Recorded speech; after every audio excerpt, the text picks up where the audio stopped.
You know, sometimes all it takes is a smell. Just a smell.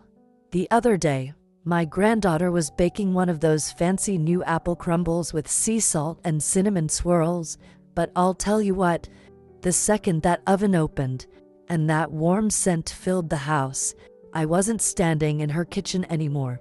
Lord have mercy. I was 17 again, sitting on my mama's front porch in Bluefield, West Virginia, my braids still damp from the river, my apron dusted in flour, waiting on that pie to cool on the windowsill.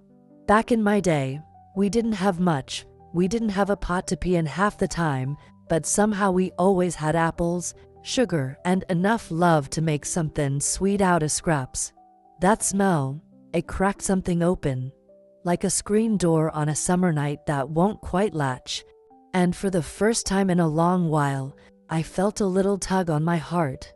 Not a sharp pull, not like grief, no, more like a gentle ache, the kind you don't realize you've carried till someone touches it just right. And I thought, Thelma Ruth, there's something you've been carrying around for decades. Maybe it's time to let it out. See, there's a story I've kept to myself for many years. Not because it was too dark or too painful, no, but because it was unfinished. I didn't know how to tell it back then. I didn't have the words or the right to say, I was raised to keep quiet, to be grateful, to say, yes, ma'am, and no, thank you, and keep my dreams tucked neat under my pillow. We made do with what we had. That's how we did it in those days. But lately, with the world moving so fast and folks spilling their hearts on these little glowing screens, I find myself wondering what would have happened if I'd been born 50 years later, if I'd had a voice sooner, if I'd known I was allowed to want more. Now, I ain't talking about regrets, not exactly.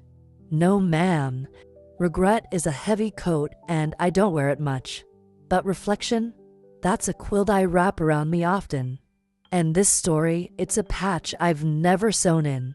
Maybe 'cause I was scared folks wouldn't understand. Or maybe because I thought I needed permission. But honey, if being 84 has taught me anything, it's that the only permission you really need in life is your own. I still remember the night. October 1961. The radio was playing Patsy Cline real low crazy. I think it was. And I was sitting on the edge of my bed, looking at the wedding dress mama and I had pressed earlier that day. I should have felt excited. I was 19. A ring on my finger, a church booked, a man who said all the right things the Lord knows. He loved that Chevy Bel Air more than he ever loved a real conversation. And yet, there was this hollowness in me, like a quiet corner of myself whispering don't. But I didn't know how to listen to her yet. I didn't know I could. And maybe that's why this memory keeps coming back now. 'Cause sometimes I wonder, if I had been young now with all these ways to speak, to leave, to learn, to live, would I have done it all differently? So here I am, rocking on this porch, holding a cup of tea that's gone cold, speaking to a world that moves quicker than I ever did. And maybe no one will hear this. Or maybe one young woman will, sitting somewhere with a knot in her chest and a choice on her hands. And maybe, just maybe, this story will mean something to her. So, if you're still with me, stay a little longer. I've got 9 more stories to tell and they've been waiting a long time. I grew up in a town that never made the news. Bluefield, West Virginia. Coal country, mountain country. A place where mornings smelled like chimney smoke and fried cornmeal, and folks waved from their porches like it was a sacred duty. The roads were cracked and dusty in the summer, slick and quiet in the winter. We had one grocery store, 2 churches, and more front porches than people. Everything we had was hand-me-down, even the gossip. But Lord, it was home. That little town shaped me long before I knew I had edges to be shaped. I was a quiet child, the kind who'd rather watch the way light shifted through a curtain than play tag. I'd sit under Mama's quilt frame and listen to the hum of her needle like it was music. My brothers were louder, always wrestlin' or throwin' rocks at fence posts. But I stayed close to the kitchen, to the books, to the quiet places. She's a thinker, folks used to say. A gentle one. Back then, being gentle was both a compliment and a warning. It meant you were sweet, but the world might chew you up if you didn't learn to bite back. I didn't learn to bite till much, much later. Back in those days, Sundays were for God, Saturdays were for washin', and Fridays were for fish, if we had any. We had a radio but no TV. We read out loud at night, me and Mama talking turns, Bible verses, mostly, or whatever book I'd borrowed from the church library. I still remember the smell of those pages, old, dusty, and sacred. Like they were holden in stories too big for the shelves. We didn't talk much about dreams, not the way folks do now. Dreams were private, like your best dress or your birthday wish. But I had I dreamed of being a writer. I used to scribble stories in the margins of my arithmetic notebook, mostly about girls who ran away to cities, who wore red lipstick and said whatever they wanted without looking over their shoulders. I didn't even own lipstick till I was 22. But land sakes alive, I dreamed of it. I believed back then, with all the soft certainty of a young heart, that kindness was the most important thing in the world. That if you were good and quiet and patient, good things would come. I thought people always came back. That when you love someone, they stay. Nobody had told me yet that sometimes they don't. That sometimes, no matter how tightly you hold on to someone, life has other plans. But at 10 or 12 or even 16, you don't know that yet.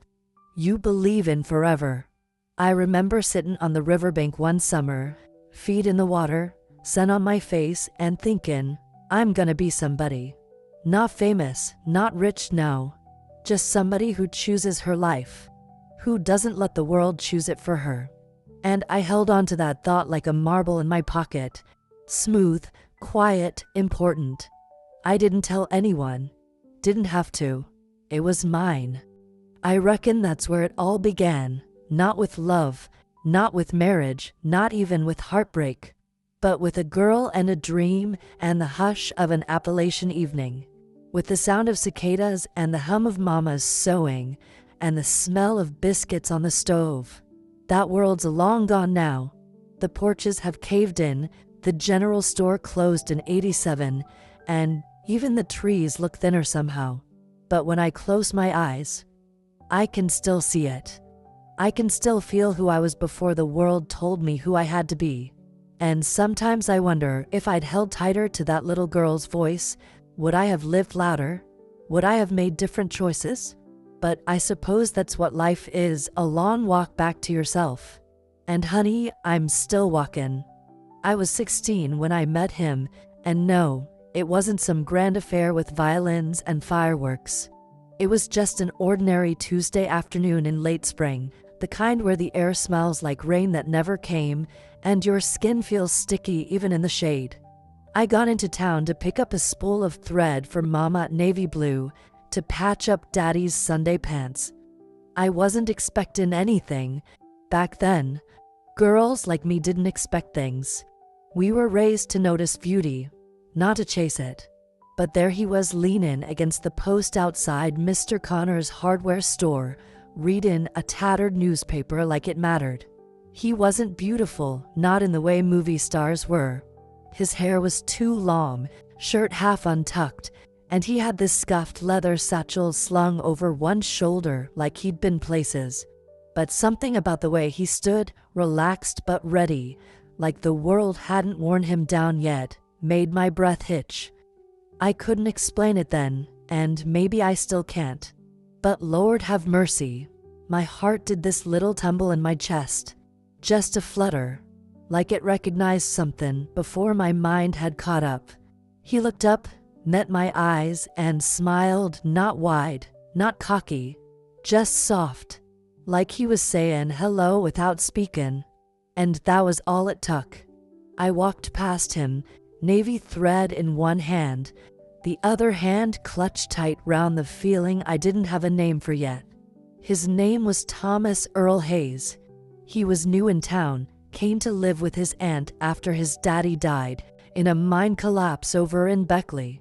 Said he didn't care much for coal, didn't care much for Stan Still either. He liked to read. Lord, that boy could read. He quoted poetry like most boys quoted baseball stats. He wrote little stories in the margins of his notebooks and told me once that words were like river stones.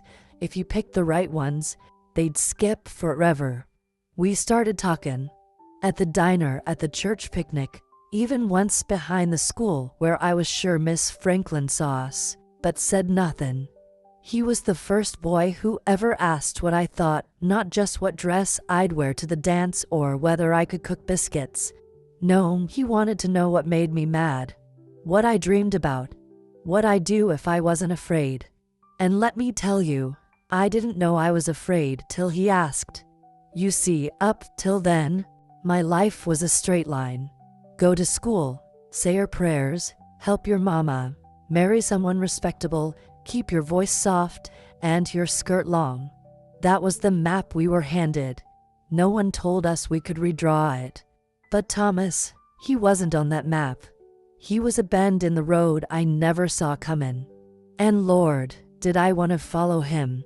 I remember one afternoon we sat under the old elm tree by the train tracks, passin' a bottle of Coca-Cola between us, and he turned to me real quiet and said, "Thelma Ruth, if you could go anywhere, where would you go?"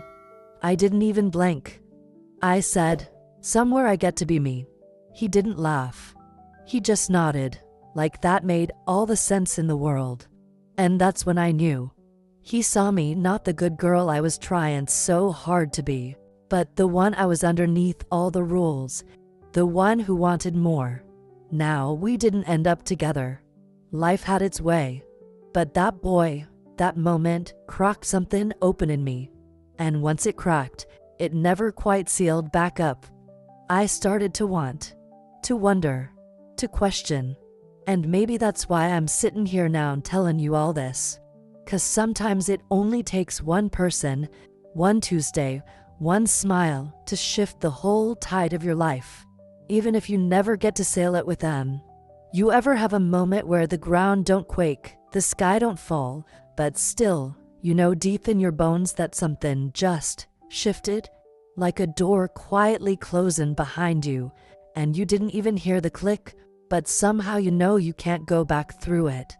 That's what it felt like the day my mama found one of Thomas's letters. I kept it in a cookbook, of all places, tucked between a recipe for cornbread and one for tomato gravy. I figured no one'd be looking there, least of all Mama, who never measured nothing a day in her life. But that morning she was dustin' and decided to flip through, maybe looking for supper ideas, maybe just poking around like mamas do. And there it was folded neat, with my name on it in his slanted, eager scrawl. She didn't say nothin' at first, just set it down on the table and called me in with that voiced calm, low, full of weight. "Thelma Ruth," she said, "we need to talk." Lord have mercy, my knees near gave out. She didn't holler. Mama didn't need to. Her disappointment filled the whole room like fog. She held the letter like it was something dirty, something dangerous. "This boy's not for you," she said. "He's rootless. He doesn't fear God, and he won't give you a proper life." I wanted to say something. I did. I wanted to tell her that he saw me, that I felt alive when I was with him, that he made the air seem bigger. But I didn't have the words. Or maybe I did, but my mouth wouldn't move. I just stood there, 17 and scared, feeling my cheeks burn with shame I hadn't earned. That was the first time I felt the weight of expectation settle fully on my shoulders. Not just from Mama, but from the whole town. The preacher, the neighbors, my aunts with their clucking tongues and folded hands. They all had a picture of who I was supposed to be, and Thomas didn't fit in that frame. He was too wild, too free, too uncertain. And deep down, I was scared they were right. See, part of me knew what I wanted, but another part had been trained not to trust one in. I'd been taught that good girls followed the path laid before Anne, that God rewards obedience, and that stability mattered more than sparks. But Lord, how do you explain to people who've never been free what freedom feels like? So I let him go. I didn't even tell him why. I just stopped writing. Stopped walking past the hardware store. Stopped sitting under the elm tree. I folded that part of myself up real small, like a note you're too scared to send. And I carried it with me in silence. Did anyone support me? Not really. Not in the way I needed. Folks offered prayers, advice, warnings, but not understanding. No one ever asked me, "What do you want, Thelma?" Not once. And back then, I wouldn't have known how to answer even if they did. That's when the fear started settling in. Fear that maybe I'd always be choosing between what was safe and what was true. Between approval and desire. Between the life I was told to live and the one I hadn't dared imagine. And that, I suppose, was the real dilemma. Could I live with being loved for who I wasn't? Or would I ever be brave enough to risk being misunderstood for who I was? I didn't have the answer then. Truth be told, I'm not sure I do now. But I can still feel that moment, that shift, when the thread pulled tight and I chose silence over fighting. And sometimes I wonder, if I'd spoken, would it all have unraveled? Or would I have finally been free? I remember the moment like it was pressed between the pages of a book I never meant to open again. The air was still, like the whole world was holding its breath, and somewhere down the hall the old clock stopped ticking. Not broke, just stopped. Like even time didn't want to move forward until I understood what was happening. I was 23, married, 2 babies asleep in the next room. And I was standing in the kitchen holding a crumpled gas receipt from Charleston, dated 2 days prior, signed in a hand I recognized, but not from groceries or tools, from perfume letters, from a woman who'd once called our house by mistake. I don't know what hit me first, the silence or the sound of my own breath catching. All I know is my knees gave out, and I slid right down the cabinet to the floor like my bones had gone hollow. I held that slip of paper like it was an autopsy report for a life I'd worked so hard to keep alive. I stared at it for what must have been an hour. Didn't cry. Didn't shout. Just stared. You see, I married a man I didn't love, not really. Not like you're supposed to. I married him because he was steady, because Mama said he'd take care of me, because that's what you did when someone decent asked. I told myself I'd learn to love him. Told myself kindness was enough. That duty would turn into warmth someday. But kindness without tenderness, it's just quiet suffering. He wasn't cruel, not with fists. But he had a way of making me small without ever raising his voice. Dismissing my thoughts. Logan at my worries. Tapping his fingers on the table when I spoke too long. Leaving for errands that took too many hours, and I kept quiet.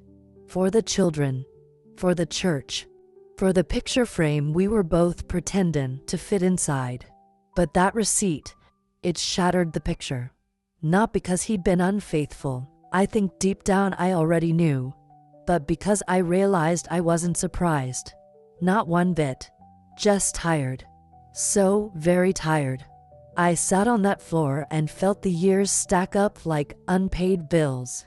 And I thought, this is it. This is my life. A man who strays, a home built on silence, and a woman too afraid to say she's had enough. And that broke me. I didn't leave. Not that day. Not even that year. Land's sakes, no. I did what women like me were taught to do. I swallowed it. Smiled through it, made casseroles and clipped coupons and rocked babies through fevers. But something inside me shifted that day. A line cracked. A door unlatched. I started writing again, at night, by the laundry room light. Just scribbles, little thoughts, but they were mine. I started saying no to little things, no to stand late at potluck, no to pretending I wasn't hurt, no to wearing beige when I wanted blue. That receipt didn't just show me who you was. It showed me who I was and who I wasn't willing to be anymore. You ever reach a moment when you realize you've been disappearing so slowly, you didn't even feel it, till suddenly you're almost gone? That's what that day was for me. The day I realized I'd been trading pieces of myself for peace that never really came. And I thought, Lord help me, I want to live louder than this. I didn't burn the receipt. I folded it up and put it in my Bible right next to the verse about truth setting you free. I reckon I wasn't ready to be free just yet, but I was ready to start looking at the locks on the door. And that was the beginning. Not of a new life just yet, but of a knowing. And once you know, you can't go back to not knowing. After the receipt, after the knowing, there wasn't thunder. No confrontation. No suitcase thrown down the porch steps. Just quiet. Heavy, stretching quiet. The kind that settles in the corners of a house like dust you don't notice, till sunlight hits it just right. I kept moving, of course.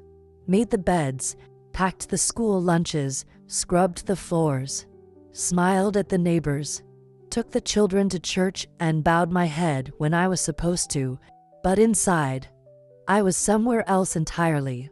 Like I'd stepped out of my own body and was watching a woman who looked like me, same hands, same apron, but felt like a stranger. They don't tell you that silence has a weight, that it presses down on you. It's not the absence of sound, it's the absence of being heard. And Lord, I hadn't been heard in a long, long time. I didn't trust my own voice anymore. I questioned everything I thought I knew, about marriage, about duty, about what a good woman was supposed to endure. I'd been raised to believe that women were the glue, that we held the house together with prayer and patience, no matter what. But what happens when the glue's dried out, when you've poured so much of yourself into holding things steady that there's nothing left inside but ache? I'd sit at the kitchen table some nights, just me and the hum of the refrigerator, and wonder who I'd be if I weren't someone's wife, someone's mother, someone's dependable shoulder. Could I even exist outside those roles? Did I have the right? I stopped writing again for a while. The words felt too raw, too sharp, like every sentence would bleed. Instead, I folded laundry with a kind of reverence, like maybe order could quiet the ache. I found comfort in small things, warm towels, a good tomato, a soap that smelled like lavender. I wasn't happy, but I was upright. I told myself that was enough. And the children, oh, the children were the only thing that tethered me to the world. They didn't know the details, of course. But children know when something's off. They feel it in the way your hug lingers, in the tiredness behind your eyes. I tried to shield them, but I also started telling them little things, not about their daddy, but about me. I'd say, Mom, I used to love to draw. Or, Mama once wanted to see the ocean. Just little bits. Seeds. I think maybe I was trying to remind myself that I used to be someone else. My faith changed too. Not gone, but softer, quieter, less about obedience, more about listening. I stopped praying for things to be fixed. I started praying for clarity, for peace, for strength to face what wouldn't change. I read the Bible like it was poetry instead of instruction. Found myself lingering on the laments, the quiet parts. I found God more often in the garden than in the pulpit. And yet, somewhere deep in that winter of the soul, a new kind of voice was waking up. It wasn't loud, not yet, but it was firm. And it didn't ask for permission. I wasn't the same woman anymore. I couldn't be. You don't walk through fire and come out untouched. But I was still standing, and that meant something. Maybe not to the world, but to me. So I carried on. Not because I'd healed. Not yet. But because I was starting to believe that maybe, just maybe, there was still a story left to write. It wasn't a grand epiphany. No bolt of lightning or burning bush or gospel choir singing me out of the darkness. No, ma'am. It was smaller than that. Quieter. Just a little flicker in the corner of a tired day. I was 41, and the kids were mostly grown, at least old enough to stop calling for me every time the toast stuck. My husband, well, by then, we lived more like polite roommates than partners. Shared space, shared duties, but not much else. There was no more fire, not even smoke. Just the steady, dull heat of resignation. But then came the library. Now don't laugh, but the local elementary school's librarian, Miss Joan Morgan, slipped on some ice and broke her hip, and the principal, who knew I used to teach first grade, called and asked if I could fill in for a couple of weeks, just until they found someone permanent. I almost said no. Lord knows I hadn't stood in front of a class in over 15 years, but something in me stirred. Not quite excitement, more like curiosity. Like my soul leaned in a little, tilted its head and said, well now, what if? So I said yes. That first Monday morning, I walked into that tiny school library, floors waxed, air thick with dust and old crayons, and felt something I hadn't felt in a long, long time, a sense of place, of purpose. Not because I was doing anything mighty. I was just reading The Velveteen Rabbit to second graders and resticking labels on Dewey Decimal cards, but the way those children looked at me, eyes wide, minds open, hearts unguarded, it cracked something in me right open. One little girl, her name was Lacey, came up after story time and touched my hand real soft and said, you talk like a grandma, but your stories feel like a movie. I near about cried right there between the shelves. I'd spent so many years shrinking myself, speaking soft, not talking up space. And here this child was, reminding me that I could still light up a room just by speaking from the heart.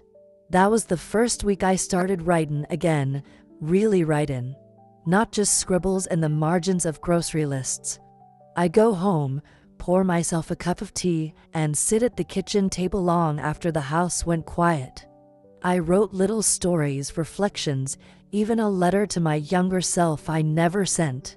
And for the first time in decades, I didn't feel like I needed anyone's permission to do it. I just did. That little library job turned into a whole year. And that year turned into friendships, and those friendships turned into community. I started helping out at church again, not because I felt I had to, but because I wanted to. I found myself Logan more, dancing slow and silly while I washed dishes, even singing hymns under my breath when I gardened. I won't lie and say everything changed overnight. I still had my quiet aches, my long nights. But I also had something new, momentum, a reason to wake up and put on lipstick, a reason to believe there were still chapters left. Sometimes hope doesn't come with trumpets. Sometimes it's just a soft nudge, a child's voice, a book, a door cracked open after years of it being shut, and that's all it takes, just enough light to remind you you're still here. You still matter. You still can. I'd been carrying it for years. Not just the pain, no, that's too easy a word. It was heavier than that. It was silence turned solid. Guilt that didn't belong to me but had wrapped itself round my ribs like ivy, growing slow, holding tight. And shame, too, the kind you don't talk about in prayer circles. Not because it's too wicked, but because it's too familiar. The shame of Stan, the shame of doubting, the shame of being tired. And all those years, I kept telling myself I was fine. Fine became the way I folded towels, the way I smiled at church, the way I said I'm blessed, even when I was running on empty. But one afternoon, sittin' alone in that same old kitchen, sun pourin' in like honey through the blinds. I opened the drawer next to the stove, the one where I kept matchbooks and coupons and old notes I never had the nerve to throw away. And there it was, that folded receipt. Still there after all these years. Faded, creased at the corners, like even the paper had grown tired of being held onto.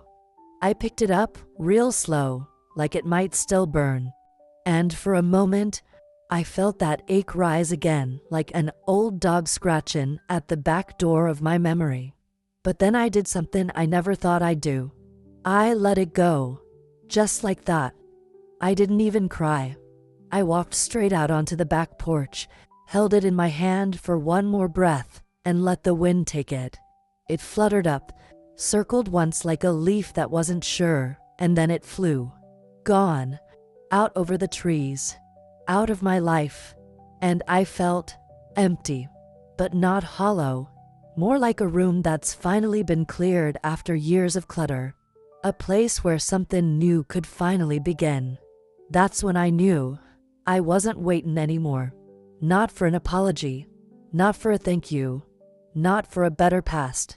I wasn't gonna sit around hoping someone saw how hard I'd worked to keep things together. I wasn't gonna keep punishing myself for choices I made with the best heart I had at the time. I'd done what I knew. I survived what I didn't. And that, bless it all, had to be enough. So I made a quiet bow to myself that day. Nothing dramatic. No big announcements. Just a whisper in my own ear. I choose to keep going. Without bitterness. Without rewinding. Just forward. Not for anyone else. Not for show. Just because I still had pages left in me. Still had breath. And maybe even joy. I started waking up a little earlier. Sat longer with my coffee. Wrote down things I was proud of, even the smallest ones. Made peach cobbler from scratch. Didn't flinch when I saw my reflection. Told Lacey I loved her and meant it with my whole chest. I started building a new kind of story, not built on regret, but on reclaiming. I wasn't young anymore. My hands shook some mornings. My niece told me when it was gonna rain. But my heart finally felt like it was mine again. Not borrowed, not bargained with, not buried under someone else's expectations. And maybe that's the real strength, not in never being broken, but in refusing to stay that way. In saying, yes, this is my story. With all its bruises, its silences, its songs. And I'm still here. I'm still me. So I kept going. Just like that. With no audience. No applause. Just breathing in and stepping forward. You know, I've been thinking a lot lately about what it means to grow older. Not just the wrinkles or the slowing down, but the living part. The part where you carry all those years like a quilt, patchwork of joy and sorrow, strength and regret, hope and hard-earned wisdom. And I reckon the biggest truth I've come to understand, maybe the only truth that really matters, is this. Life don't wait for you to be ready. It don't stop to ask if you've got all your ducks in a row. It just moves on, whether you're willing or not. Back when I was young and land sakes, sometimes I still feel like that shy girl sitting under the elm tree. I thought if I was just patient enough, obedient enough, quiet enough, then happiness would come knocking. That if I played my part just right, life would unfold like a well-read book, each chapter neat and tidy. But here's the thing, life's more like a patchwork quilt sewn in the dark. Messy stitches, missing pieces, colors that don't quite match, and yet somehow still warm. I learned that waiting, hoping, and trying to control every little thing, well, that just steals your breath. It puts your joy on hold and your heart in chains. And sometimes the hardest lesson is just letting go. Letting go of the what should be and leaning into the what is. I'm not saying give up on your dreams or stop reaching for better. Heaven no. But don't wait for permission to be who you are, to say what's in your heart, or to walk away from what don't feed your soul. I wish someone had told me that when I was younger, that it was okay to be imperfect, to make noise, to break the mold, that I didn't have to carry the weight of other people's expectations like a yoke across my shoulders. Now I ain't bitter, not by a long shot. I'm grateful for the lessons, even the painful ones, because they shaped me into a woman who knows her worth, not by the love she received, but by the love she gave herself. And that, my dear, is the real kind of freedom. Maybe you young folks think you've got all the time in the world to find yourself, to fix what's broken, to be brave. But trust me, time has a way of sliding away. And sometimes you gotta stop waiting for the perfect moment, the right words, or the green light from someone else. Sometimes you gotta light your own fire and warm yourself by it. So here's my hope for you. Don't wait too long to say what you need to say. Don't wait to walk the road you dream about, even if it's scary. Don't wait for anyone else's blessing, because you're the only one who can give it to yourself. And that's the kind of love that lasts. I reckon if I could talk to that young girl I was, shy, hopeful, quiet, I'd tell her this. You're enough. You're stronger than you know. And you don't have to wait for a lifetime to start living. Maybe it's time for all of us, no matter our age, to stop waiting for life to come to us and start going to life. Maybe it's time to loosen those chains, fold up the heavy coats of shame and doubt, and step out into the sun with a heart wide open. Because, land sakes alive, you only get one shot at this. And it's yours. Take it. Own it. Live it. You know, after all these years of living, all these stories I've carried close like precious stones, I find myself thinking not just about the past, but about today. About now. Because that's what life does, doesn't it? It folds the past and the present into one long thread, and sometimes you can't tell where one ends and the other begins. I've shared a lot with you, moments of joy and heartbreak, silence and noise, courage and fear. And I hope it's not just a tale from some dusty corner of Appalachia, but something that speaks to you, wherever you are, whoever you are. Because these stories aren't just mine. They belong to all of us who have loved, lost, hoped, and dared to dream. Now, I want to ask you something. It's a question that's been sitting heavy on my heart lately. Do you believe that true love ever really goes away? Or maybe it just changes shape? Sometimes I wonder if the love I had, that boy with the worn-out books and restless heart, if it's still there somewhere. In the spaces between the trees, in the whispers of the wind, in the quiet moments when I'm alone on the porch. Sometimes I think it is. Sometimes I think he remembers too. And what about you? What do you carry in your heart that you haven't said out loud? What part of your story are you still holding on to, still waiting to live out loud? Maybe it's a love, a dream, a forgiveness, or a choice you're scared to make. Maybe it's a silence you're ready to break. Or maybe it's just the quiet hope that tomorrow could be different. I want you to know it's okay to wonder. It's okay to hold on to hope, even if it feels fragile.